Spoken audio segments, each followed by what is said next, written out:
Hello everyone, it's Deepti Sharma. Welcome Raghuvansh Convent School. Today we are studying class 10 Social Studies chapter 13, that is functioning of Indian democracy.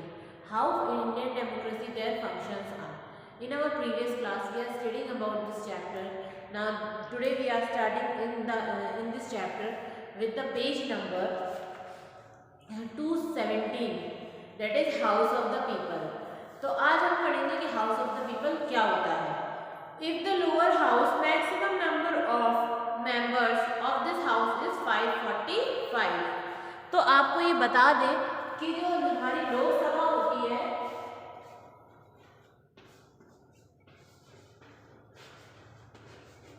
Lok Sabha में आपके 545 members होते हैं total, are elected by direct election by the voters of the respective constituency. तो जो हमारे 545 members होते हैं वो क्या होते हैं, वो मेंबर्स होते हैं जिनको हमारे द्वारा सिलेक्ट कर इलेक्ट कर वहाँ पर भेजा जाता है. If the house is not dissolve premature its tenure is for 5 years. और हर एक जो सभा होती है उसका जो टाइम टेन्योर क्या होता है वो होता है 5 साल का होता है. In the House of People, 29 elected members are there from Madhya Pradesh. और जो मतलब लोकसभा में क्या होता है, जो 29 इलेक्टेड मेंबर्स होते हैं वो कहाँ से होते हैं, मध्य प्रदेश से होते हैं. Any citizen of India who has complete 18 years of age can vote for the election to the House of People. जो भी व्यक्ति हमारे इंडिया में 18 साल की एज का हो जाता है उस व्यक्ति को क्या है, हाउस ऑफ द पीपल यानी कोई भी पार्लियामेंट का मेंबर, लोकसभा के मेंबर बनाने के लिए वोट देने का अधिकार होता है. Although the tenure of House of the People is for 5 years, the President may, on the advice of the Prime Minister, dissolve the House before 5 years. जो हमारी लोकसभा होती है उसका टाइमिंग टेन्योर जो होता है वो 5 years का होता है, लेकिन कभी कुछ मिस्टेक आने के कारण प्रेसिडेंट की एडवाइस से जो प्राइम मिनिस्टर होते हैं उसको 5 साल से पहले भी उनका जो कार्यकाल होता है उसको खत्म कर सकते हैं. The officer of the house of people are speaker and deputy speaker. जो हमारी लोकसभा होती है उसका जो मेन यानी जो क्या होता है, लोकसभा का जो मेन ऑफिसर होते हैं वो कौन होते हैं, स्पीकर और डिप्टी स्पीकर होते हैं. The Lok Sabha elect the speaker and deputy speaker from among it's people. और जो लोकसभा में जो स्पीकर और डिप्टी स्पीकर चुने जाते हैं वो जो लोकसभा के जो 545 मेंबर्स होते हैं उनके ही इलेक्शन के बाद चुने जाते हैं. Following are the function of a speaker of a house of people. और ये कुछ फंक्शंस दिए जो कि हाउस के स्पीकर के होते हैं, उसे ये करना पड़ता है. To preside over the sitting of the house. सभी को बैठने के लिए बोलना, उनको खड़े होने के लिए बोलना, उनकी बैठक व्यवस्था देखने का काम किसका होता है, स्पीकर का होता है. To conduct business of the house.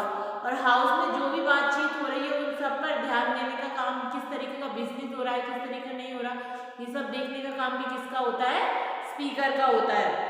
To ensure peace and order in the house. घर में शांति बनाए रखने के लिए यानी जो हमारा लोकसभा होती है पार्लियामेंट उसमें शांति बनाए रखने के लिए ऑर्डर देने का काम भी किसका होता है, स्पीकर का होता है. To decide whether any bill is a money bill और नॉट. और ये डिसाइड करने का काम भी उसी का होता है कि ये मनी बिल है या ऑर्डिनरी बिल है, किस तरह के बिल है, ये सब देखने का काम भी किसका होता है, स्पीकर का होता है. To constitute committee of house of a people. और हाउस ऑफ द पीपल में जो भी कमेटी होती है उसको सलाह मशवरा देने का काम भी स्पीकर का ही होता है. Protect the right of members. जो हाउस के जो मेंबर्स होते हैं उनके राइट्स यानी उनके अधिकारों का सुरक्षा करने का काम भी स्पीकर का होता है. To allocate time for discuss on a subject in the house. किस सब्जेक्ट के लिए कितना टाइम देना है डिस्कस करने के लिए ये भी कौन तय करता है, स्पीकर ही तय करता है. इन द अगर कभी ऐसा होता है कि स्पीकर नहीं है तो उसकी एब्सेंस में ये सारा काम कौन करता है, डिप्टी स्पीकर उसका पूरा बिजनेस कंडक्ट करता है. अब आती है पावर ऑफ द लोकसभा, यानी लोकसभा के पास कौन कौन सी पावर्स होती है.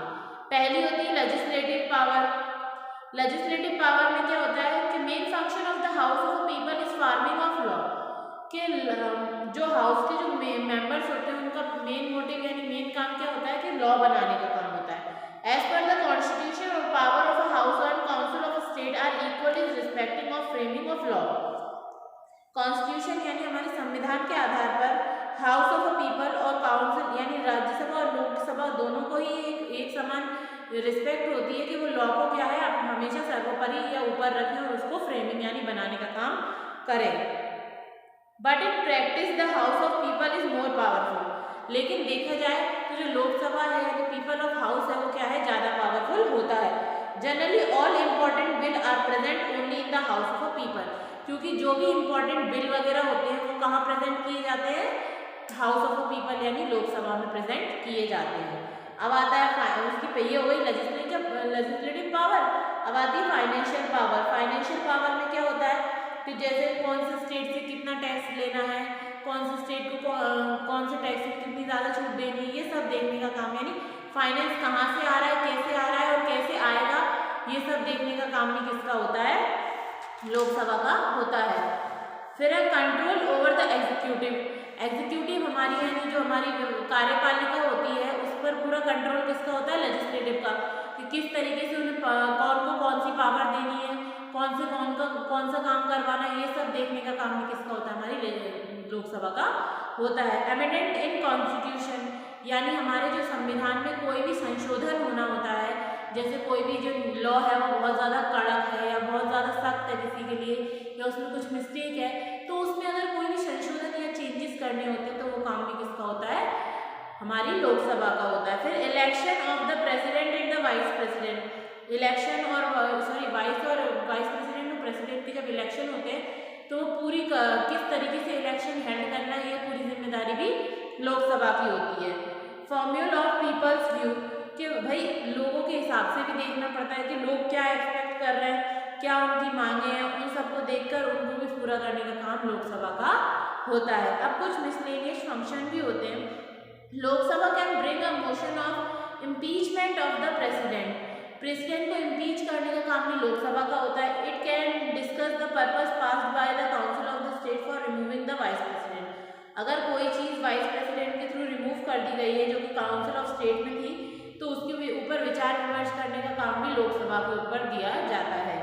It can discuss the proposal for implementation of the जज of supreme court and high court. Supreme court और हाई कोर्ट के जज को किसी चीज़ पर इम्प्लीमेंटेशन देना है या उसके साथ डिस्कस करने का काम भी लोकसभा का होता है। और लोकसभा का सबसे इम्पॉर्टेंट काम होता है कि जो प्रोटोकॉल्स होते हैं यानी कभी प्रेसिडेंट की जो इमरजेंसी पावर आ जाती है तो उसको ऑटोमेटिकली पूरे स्टेट में लागू करने का काम भी किसका होता है, लोकसभा का होता है। तो ये थी हमारी लोकसभा जो कि हमारे अलग अलग काम जो होते हैं वो हेल्प करती है और उनको पूरा करने का जिम्मा लेती है। अब आती है हमारी काउंसिल ऑफ स्टेट यानी हमारी Rajya Sabha. The second house of parliament is known as the council of state यानी राज्यसभा। जब पहला हमारा लोअर हाउस यानी हाउस ऑफ पीपल वो कौन सा कहलाता है, लोकसभा, और ये द काउंसिल ऑफ स्टेट यानी स्टेट का काउंसिल जो होता है वो कौन सी कहलाती है, राज्यसभा कहलाती है। और ये अपर हाउस भी होता है और ये परमानेंट हाउस भी होता है और इसको कोई भी डिसॉल्व नहीं कर सकता। अब इसकी मेंबरशिप अगर आपको इसका सदस्य बनना है तो उसके लिए क्या क्या चाहिए आपको, maximum number of the member of council of state is 250 कि कोई भी राज्यसभा के मेंबर होने के लिए राज्यसभा में कम से कम 250 लोगों का होना अनिवार्य है। Out of this 238 member are elect by the legislative assembly of the state. और जिसमें से 238 जो मेंबर्स होते हैं वो कहाँ से, लेजिस्लेटिव असेंबली के द्वारा स्टेट से चुने जाते हैं। Remaining 12 members are nominated by the president of India is constitutionally with the cabinet of ministers. और उसमें जो 12 मेंबर्स होते हैं वो प्रेसिडेंट के थ्रू नॉमिनेट किए जाते हैं जो कि कैबिनेट में ऑफ मिनिस्टर में से ही होते हैं। This members are from among famous personality in the field of literature, arts, cultural, social service और पब्लिक लाइफ। और ये जो 12 लोग होते हैं वो कहाँ से होते हैं, ये लोग बहुत महान लोग होते हैं या बहुत अच्छी पर्सनैलिटी के लोग होते हैं। ये मोस्टली लिटरेचर के क्षेत्र से, आर्ट, कल्चर, सोशल लाइफ और सोशल सर्विस या पब्लिक लाइफ के उसमें से ही होते हैं। यानी जब कभी किसी ऐसे मुद्दे पर बात होती है तो उसमें इन लोगों का परामर्श सबसे इम्पॉर्टेंट होता है। फिर आता है there are 11 members from Madhya Pradesh in the council of state. और जिसमें राज्यसभा में 11 जो मेंबर होते हैं वो मध्य प्रदेश से होते हैं। फिर क्वालिफिकेशन ऑफ मेंबर्स। अब राज्यसभा के मेंबर्स की क्या क्या क्वालिफिकेशन होनी चाहिए the qualification for member of council of state are the same for the, यानी जो लोकसभा की होती है वही राज्यसभा की होती है।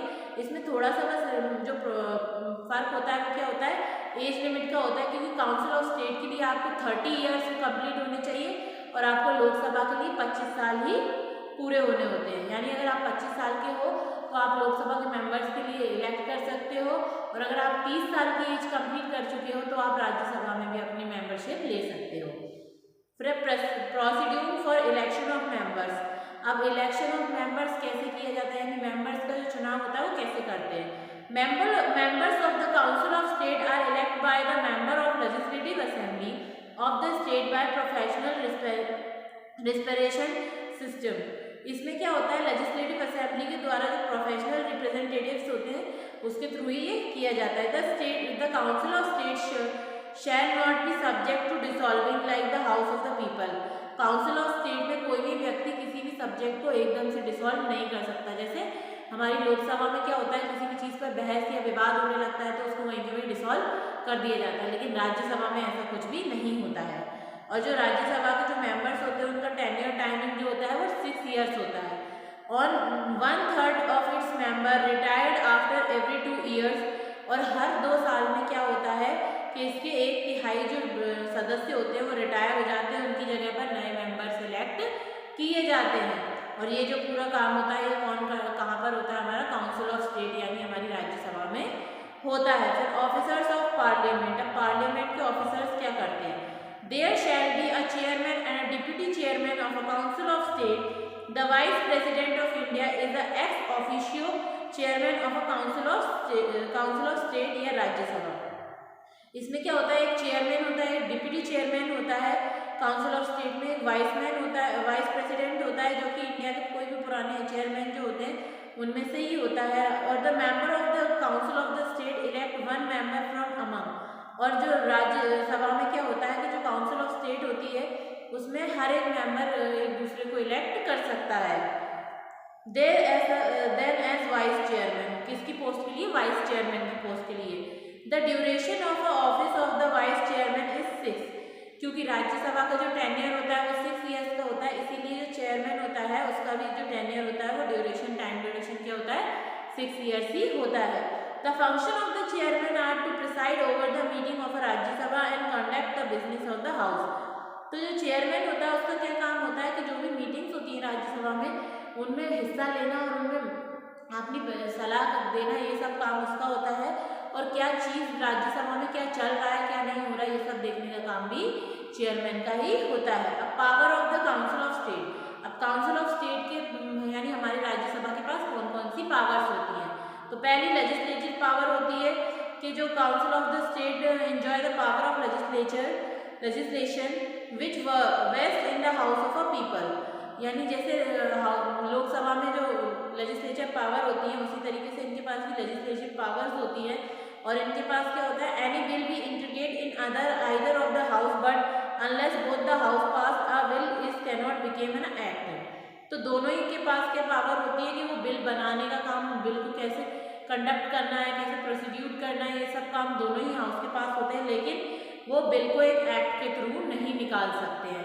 जब तक उसमें लोकसभा के मेंबर्स की रजामंदी शामिल नहीं होगी तब तक राज्यसभा के लोग कोई भी बिल पास नहीं कर सकते। Financial power, any finance bill is introduced only in the house of People in respect of financial matters. Power of the council of the State are negligible. क्या होता है, कोई भी फाइनेंस से जुड़ा हुआ जो बिल होता है वो कहाँ, हाउस ऑफ द पीपल यानी लोकसभा में ही दिखाया जाता है। लेकिन अगर वो फाइनेंस से जुड़े हुए किसी भी मैटर पे काउंसिल ऑफ स्टेट की मदद ली जा सकती है, उसमें परामर्श लिया जा सकता है, लेकिन उसमें उनको भागीदारी होने का कोई भी महत्व नहीं होता। Any money bill is send to the council of state for consideration after it presenting in the house of people and it has to be passed by it within 14 days. अगर कोई भी bill यानी लोकसभा का कोई भी जो bill money bill होता है वो उसके लिए क्या होता है, कोई भी मनी बिल बनाने के लिए राज्यसभा के पास 14 दिन होते हैं और 14 दिनों में पूरा बिल कंडक्ट करके लोकसभा के पास भेजता है। और फिर उसमें जो भी प्रॉब्लम्स होती हैं, जो भी चीज़ सही होती है, मतलब पूरा उसको देखने का काम किसका होता है, लोकसभा का होता है। Control over the executive. अब राज्यसभा के पास भी एग्जीक्यूटिव पर कंट्रोल होता है। The member of the council of state exercise control over the cabinet of minister by asking question of the matter of the public interest। यानी राज्यसभा के जो मेंबर्स होते हैं यानी जो कैबिनेट मिनिस्टर्स होते हैं उनके पास ये पावर्स होती है कि वो क्या करते हैं, किसी भी पब्लिक के इंटरेस्ट यानी पब्लिक के मैटर पर सरकार से सवाल जवाब करने का काम कर सकते हैं। Like the member of the House of the Parliament, House of the People, the member of the Council of State have the right to participate in the election of the President and the Vice President। जिस तरीके से लोकसभा के members के पास ये right होता है कि वो प्रेसिडेंट और वाइस प्रेसिडेंट के चुनाव में अपना भागीदारी दे, उसी तरीके से लोकसभा और राज्यसभा दोनों के मेंबर्स के पास इक्वल राइट्स होते हैं कि वो भी उनके साथ लोकसभा के साथ वाइस प्रेसिडेंट और प्रेसिडेंट के जो इलेक्शन होते हैं उसमें पार्टिसिपेट कर सकते हैं। They have power to discuss the motion of impeachment of the president, vice president, judge। यानी कभी भी किसी भी प्रेसिडेंट, वाइस प्रेसिडेंट, जज, सुप्रीम कोर्ट और हाई कोर्ट से जुड़े हुए जो भी फैसले होते हैं, जो भी बात होती है, उनमें इनका डिस्कशन भी शामिल होता है। और जो इमरजेंसी पावर जो होती है प्रेसिडेंट की, उनको लागू करने का काम यानी 1 मंथ में पूरे स्टेट में वो लागू करने का काम भी किसके पास होता है, राज्यसभा के पास होता है।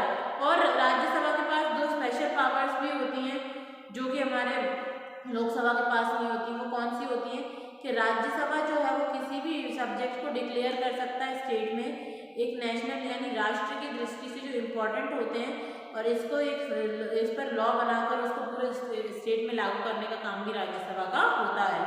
और जो ऑल इंडिया सर्विसेज वगैरह होती हैं उसमें मेजॉरिटी यानी उसको कैसे कंडक्ट करवाना है, कैसे उसमें सही हो या पूरा फेयर और क्लियर काम हो, ये सब देखने का काम भी राज्यसभा के पास होता है।